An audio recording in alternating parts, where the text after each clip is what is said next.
사랑하는 성도 여러분, 우리가 계시록 말씀을 강의하는 중에 이제 세 가지 재앙 시리즈 중에서 이제 오늘은 마지막 재앙 일곱 대접 심판에 이르렀습니다. 그리고 오늘 본문은 일곱 대접 심판의 수행에 앞서서 일곱 대접 심판의 도입 부분, 서론 부분입니다. 그런데 여러분, 오늘 우리에게 이 서론 부분이 얼마나 귀한지 몰라요.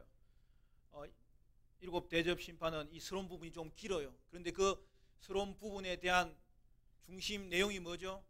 그 일곱 대접 심판이 그 출발하는 그 하늘 성전에 대해서 보다 더 세밀하게 우리에게 가르쳐 주고 있는 것을 볼 수 있어요. 그리고 하늘 성전에서 우리의 주목을 끄는 것은 이것입니다. 2절 말씀 같이 읽어볼까요? 15장 2절 말씀 다 같이 시작. 또 내가 보니 불이 섞인 유리바다 같은 것이 있고 짐승과 그의 우상과 그의 이름의 수를 이기고 벗어난 자들이 유리바다가에 서서 하나님의 금은고를 가지고. 여러분, 요한이 일곱 대접 심판이 이제 시작하는 즈음에 하늘 성전을 다시 바라본 거예요. 그래서 이제 1절은 일곱 재앙을 가진 일곱 천사가 등장하는데 연이어서 하늘 성전에서 그가 본 것이 무엇입니까? 불이 섞인 유리바다 같은 것이 있고 그 유리바다 가에 서서 하나님의 금은고, 즉 하프죠, 그것을 치면서 찬양하고 있는 자들을 본 거예요. 여러분, 그들이 누구입니까? 오늘 성경에는 뭐라고 되어 있죠? 짐승과 그의 우상과 그의 이름의 수를 이기고 벗어난 자들입니다. 여러분, 일곱 대접 심판이 이 땅에 부어지는 그 시작에서 요한이 본 것은 하늘의 이긴 자들을 본 거예요. 그러므로 여러분, 요한계시록에서 이기는 자가 누구인가? 여러분, 이기는 자는 성도들을 말하는 거죠. 그리고 그들이 어디에 있습니까? 하늘 성전에 있는 거예요. 이는 성도는 이 땅에서 살지만 그들이 이미 이긴 자로서 하늘에 들어가 있다는 것을 보여주는 거예요. 여러분, 이것이 성도의 신분입니다. 하늘에 이긴 자들입니다. 성도는 이 땅에 살면서도 하늘에 들어가 있는 존재입니다. 우리가 그동안 계시록 말씀을 살펴보면서 도대체 계시록에는 이긴 자가 많이 나오는데 이긴 자가 누구인가? 앞부분에도 살펴봤지만 오늘 본문을 통해서 이제 명확하게 드러나는 사실이 무엇입니까? 성도는 이미 하늘 아버지의 자녀라는 거예요. 따라서 죽어서 천국 가는 것이 아니라 성도는 이 땅에서 구원받아 이미 하늘 성전에 들어가 있는 존재라는 것을 보여주는 거예요. 물론 지금은 영적인 신분입니다. 그리고 예수님의 재림 때에 우리의 구원은 완성되어 하늘에서 내려오는 그 새 예루살렘인 교회와 우리가 합쳐질 것입니다. 하지만 구원의 완성은 성도의 영적 신분의 결과인 것이죠. 그러므로 성도는 이미 예수 안에서 구속함을 받아 하늘 성전에 들어갔고 하늘의 이긴 자가 되었다는 사실을 우리는 반드시 기억해야 됩니다. 따라서 신앙의 결국은 뭐예요? 승리예요. 영광이에요. 완성이에요. 오늘 이 하늘의 이긴 자를 보여주는 것은 성도가 얻게 될 미래에 완성되는 이 구원의 보정인 것이죠. 여러분, 성도가 이기는 이유가 뭐예요? 그 이유는 단 하나밖에 없어요. 성도는 이 땅에 살면서도 하늘에 이긴 자이기 때문에 성도에게는 하나님의 보호하심이 결코 떠나지 않는다는 거죠. 그래서 이깁니다. 그러므로 하늘에 이긴 자는 성도들을 향한 하나님의 보호의 보장인 것입니다. 사랑하는 성도 여러분, 여러분은 하나님이 보호하십니다. 반드시 이깁니다. 그러므로 여러분은 이미 이긴 자이고, 그렇죠? 지금 고난 가운데 있을지라도 이기고 있는 자이고, 그리고 고난의 끝에서 반드시 승리합니다. 그리고 마지막 날 모든 고난과 눈물과 아픔이 없어지고 완전한 승리만 남게 될 것입니다.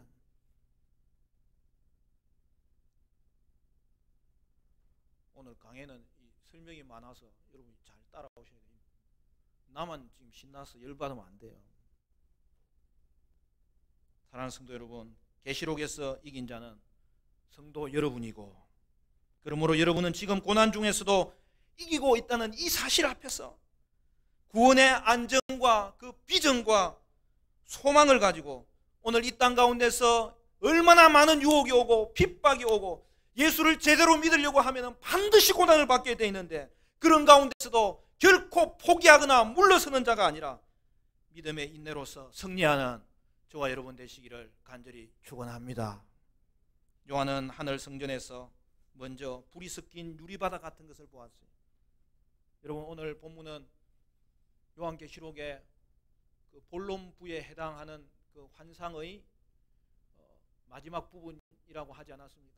요한계시록에는 환상이 4가지 등장합니다.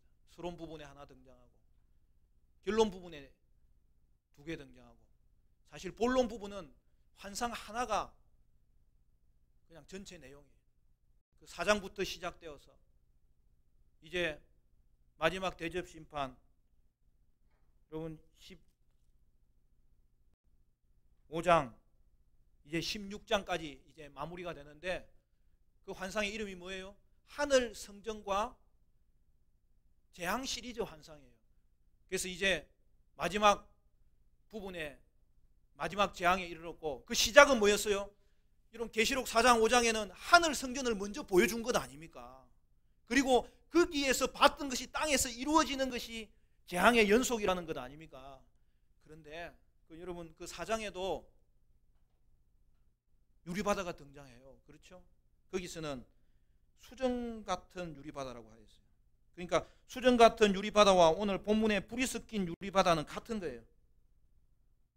앞에서는 하늘 성전의 일반적인 묘사였고, 여러분 오늘 본문은 심판의 맥락에서 본 묘사입니다. 왜냐하면 이 땅을 향한 재앙의 발원지는 하나님과 어린 양의 보좌가 있는 하늘 성전이기 때문입니다.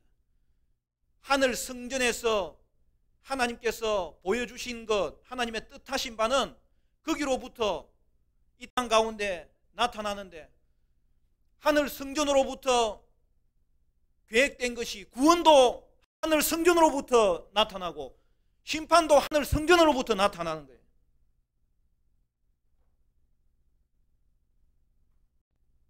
또한 불이 섞인 유리바다는 출애굽의 그 홍해 사건을 생각나게 합니다. 그때 이스라엘은 하나님이 그 가운데 길을 내셔서 홍해를 건너 구원을 받게 하셨고, 애굽 군대는 그곳에 수장시킴으로 이스라엘에게 승리를 가져다 주었어요. 그래서 여러분 출애굽기 15장에는 그 아름다운 그 찬양 2개가 등장하지 않습니까? 하나는 이 기쁨을 노래하는 모세의 찬양이고 하나는 미리암의 찬양이에요. 그러므로 오늘 본문에서 하프를 치면서 찬양하는 내용을 뭐라고 했죠? 모세의 노래다, 어린 양의 노래다고 이야기한 거예요. 여러분, 홍해는 애굽에게는 심판이었지만 이스라엘에게는 그들이 믿음의 눈이 없어서 당황스럽고 힘들었고, 또한 그 앞에서 떨었지만은 결국에는 어떻게 되는 거예요? 홍해가 그들에게는 구원이었던 거죠. 이 땅의 재앙도 마찬가지입니다. 이 땅의 재앙의 대상은 하나님을 대적하는 자들이에요. 그런 상황 중에서도 하나님의 자녀들은 하나님으로 인하여 보호받습니다. 구원받습니다. 하나님은 세상의 심판을 통하여 성도의 구원을 이루시는 거예요. 그리고 이것이 어디에서 완전히 성취된다는 것입니까?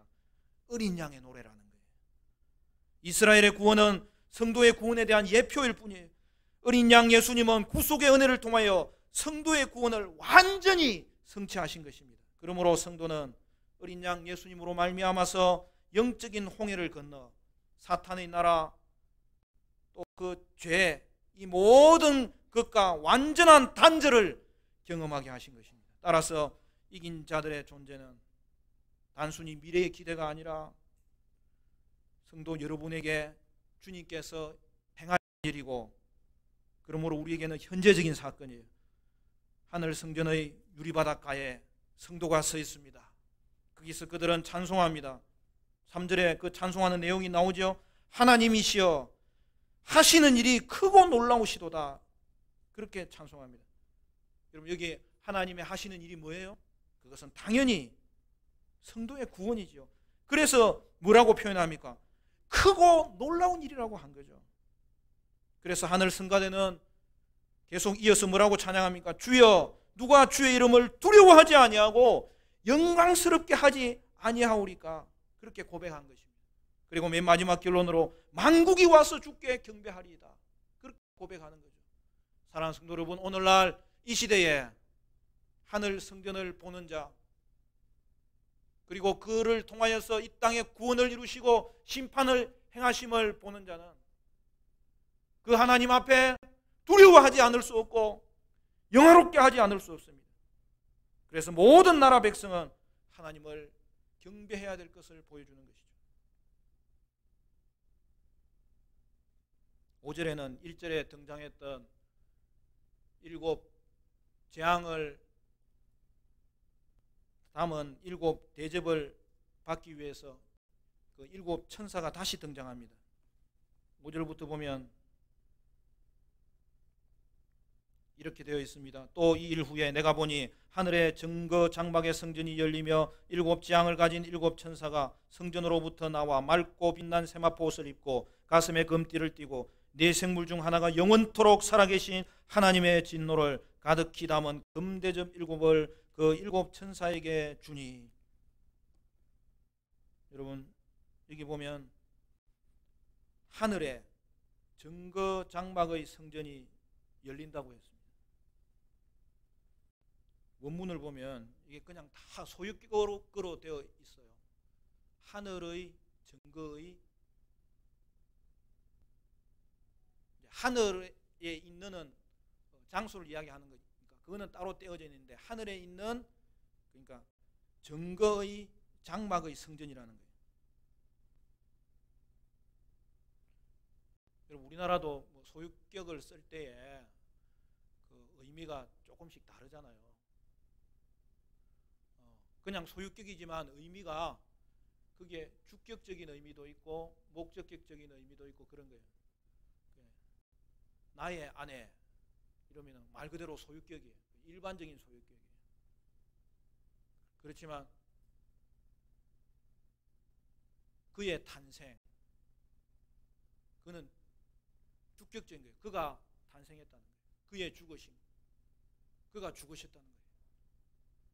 그래서 오늘 이게 보면 증거의 장막은 이 목적격적인 소유격이에요. 증거를 하는 장막이에요. 그 다음에 이 장막의 성전은 그 둘 다 주격이에요. 주격적인 의미예요. 그러니까 둘 다 같은 의미라는 거예요. 동격의 의미라는 거예요. 즉 말해서 장막이 곧 성전이라는 거죠. 증거를 하는 장막이 성전을 가리킨다는 뜻이죠. 그러니까 여러분, 정확하게 번역하면 하늘에 있는 증거를 하는 장막, 곧 성전이 열렸다는 거예요. 여러분, 본문은 왜 하늘 성전을 증거 장막의 성전이라고 한 것입니까? 여러분, 장막에 또 다른 말이 있잖아요. 생각나는 게 있죠? 광야에서의 성막입니다. 그리고 또 다른 말이 뭐예요? 증거막이라고 하는 거예요.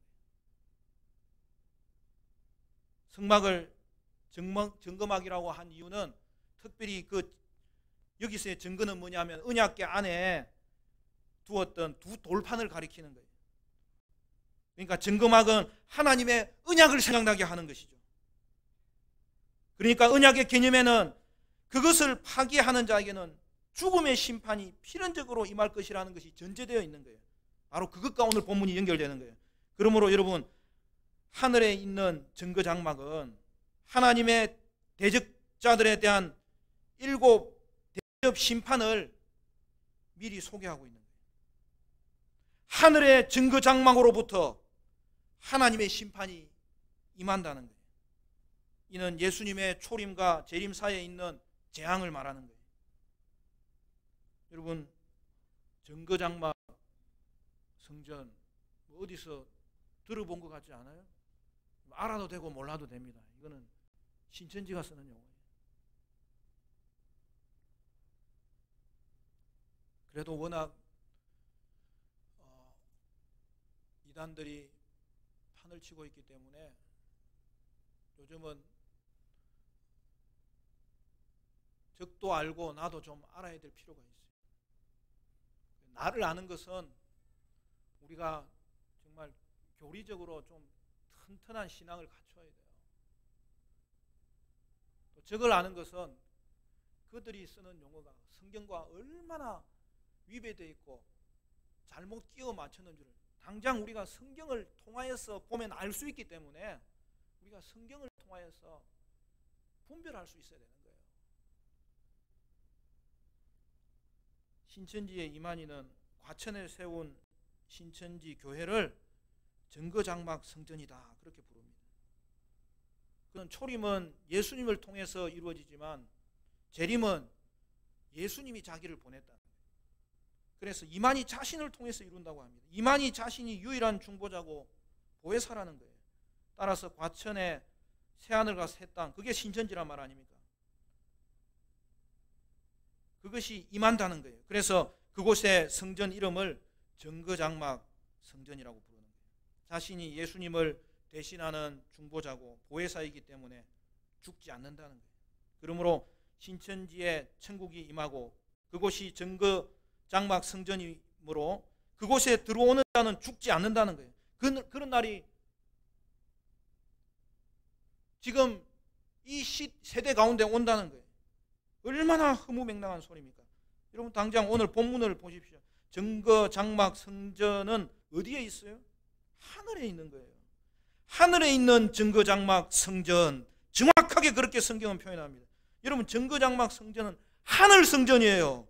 그러므로 과천에 있는 성전이 증거장막 성전이라고 하면 그때부터 틀린 거예요. 그리고 신천지는 계시록에 이긴 자가 누구냐?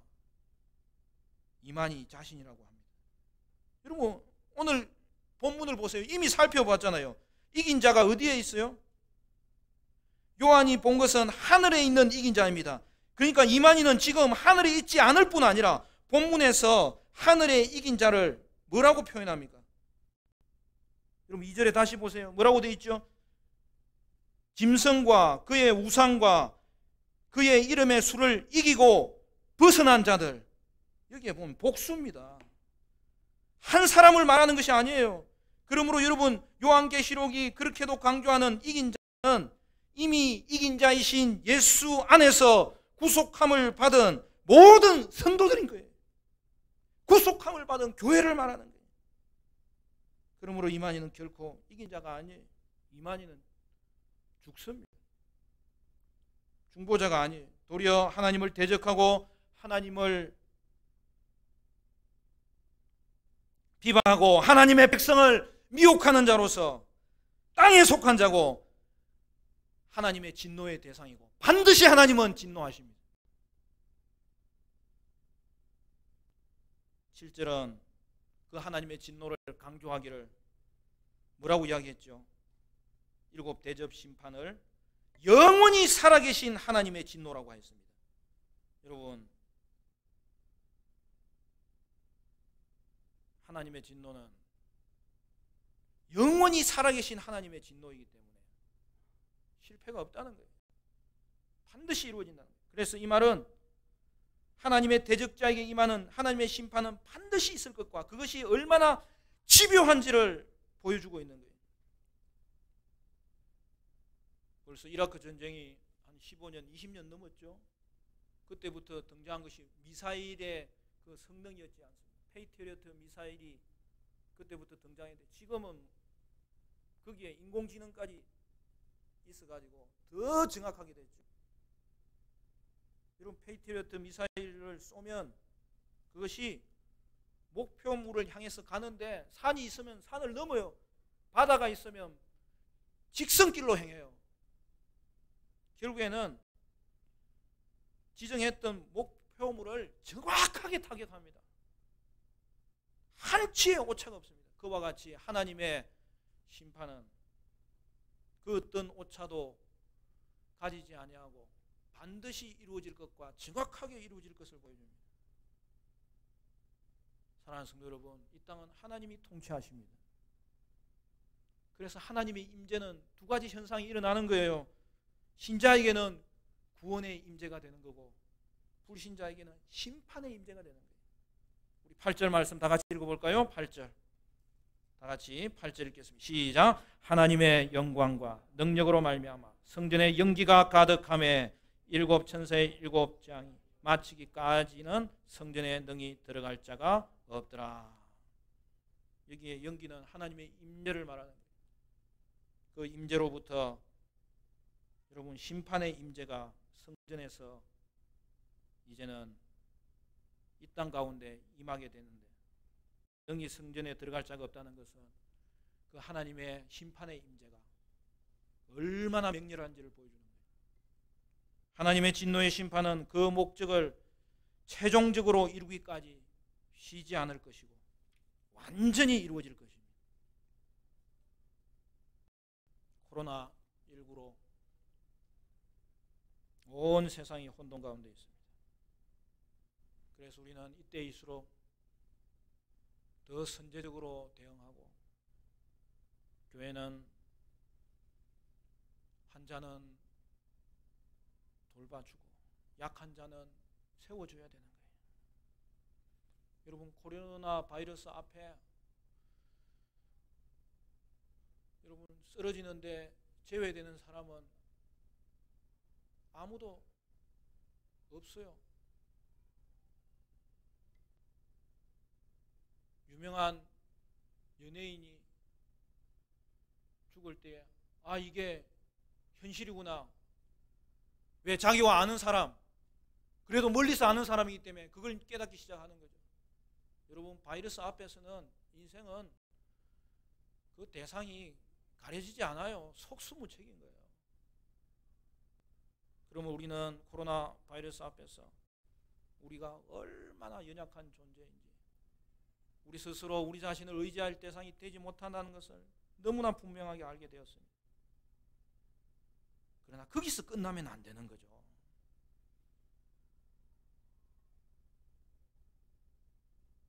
영원한 가치가 어디에 있는지 하나님께서 찾도록 기회를 주시는 거잖아요. 여러분, 이 땅의 재앙은 하나님이 주관하시는 거예요. 그러므로 우리는 이 재앙의 시대에 하나님 앞에 자신을 세워놓고 반드시 점검해야 돼요. 그 말이 다른 사람을 지적해라는 말이 아닙니다. 자기에게 적용하는 거예요. 재앙의 시대에 하나님 앞에서 자신을 돌아봐야 합니다. 얼마나 우리가 연약한 존재인지, 또한 우리가 얼마나 완악하고 패역한 존재인지를 하나님이 돌아보도록 기회를 주시는 거죠. 세상의 가치를 따라 살았던 자신을 돌아봐야 됩니다. 그러면서 영원한 가치는 오직 하나님 안에 있음을 다시 한 번 더 확인하고, 그것이 내 인생의 기준이 되었는지, 내 인생의 방향이 되었는지, 나는 하나님 안에 있는 그 영원한 만족을 확신하고 있는지, 누리고 있는지, 여러분, 그걸 철저하게 돌아봐야 되는 것입니다. 코로나 사태로 인하여서 교회 사역이 다 중단되고, 특별히 세계 선교 가운데 있었던 선교사님들이 철수하는 일이 많아졌어요. 그리고 어떤 분은 철수를 택해도 되지만 그걸 택하지 않고 고난받는 자들과 함께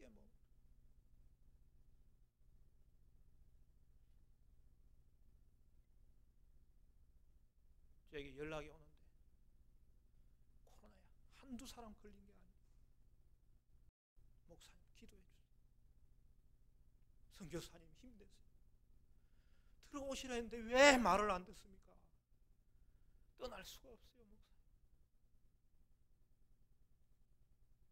선교사님들의 순교가 하나, 둘, 10, 20, 100, 200 통계가 잡히고 있어요. 그래도 살아나면 그 땅의 백성들이 죽어가고 있는 것을 안타깝게 여기 목사님 기도해 주세요. 사역이 중단되고 오직 눈앞에는 이 땅이 많은 재앙밖에 보이지 않는 이 시대 가운데 앞길이 보이지 않습니다. 그렇게 이야기를 하는 상황이지만 우리가 아는 분명한 사실은 이 모든 이런 하나님의 허락하여서 이루어지는 것이기 때문에 지금도 하나님은 일하고 계심을 믿습니다.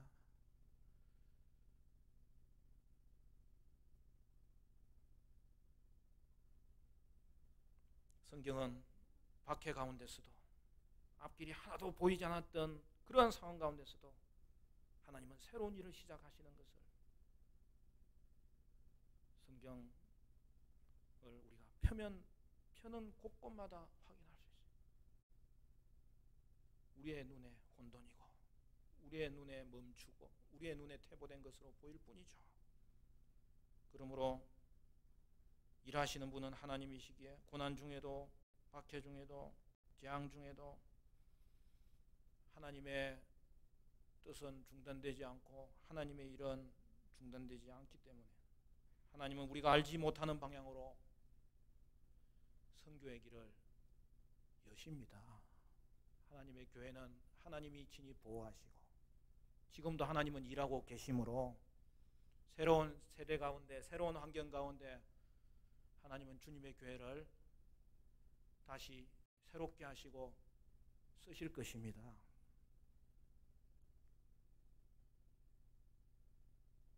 묵상 가운데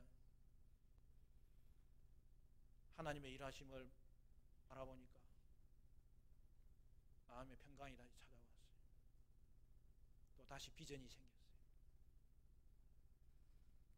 사랑하는 성도 여러분, 의지할 대상은 오직 예수밖에 없습니다. 그것을 아는 차원에서 머물러서는 안 됩니다. 주님 앞으로 돌이켜야 되는 것입니다. 여러분은 어떻습니까? 의지했던 우상은 이제는 내려놓아야 되고 부셔야 되고 부시지 않고는 세울 수 없는 하나님의 새로운 일을 우리는 기대하며 하나님께 돌이켜야 합니다. 십자가로 돌아와야 됩니다. 그리하여 인생 건축을 재정립해야 됩니다. 여러분의 인생을 다시 세워야 됩니다. 여러분은 이긴 자로서의 성도의 자리를 회복할 수 있어야 됩니다. 그러므로 성도는 고난 중에서도 결코 믿음을 잃지 않아요. 성도는 이미 이긴 자로서 승리의 기쁨은 마지막 날에 가서 경험하는 것이 아니에요. 성도는 하나님의 보호하심이 있기 때문에 그 보호를 믿고 보장받고 믿음으로 전진하여 고난 중에도 즐거워합니다. 다음 주에는 7 대접 심판을 살펴보는 중에 등장하는 아마겟돈 전쟁에 대해서 나누겠습니다. 사랑하는 성도 여러분, 성도 여러분들이 이긴 자입니다. 사랑하는 성도 여러분, 영원한 만족은 오직 하나님 그 자신밖에 없습니다. 아름다우신 예수님을 의지함으로 이긴 자로서의 믿음과 긍지와 소망을 가지고 재앙의 시대에도 불구하고 도리어 믿음의 집을 다시 세우는 기회가 되어야 되겠고 오직 하나님을 경배하는 열방들이 일어나기를 기도해야 되겠고 저와 여러분은 인내로서 승리하는 복된 성도들 되시기를 주님의 이름으로 축원합니다.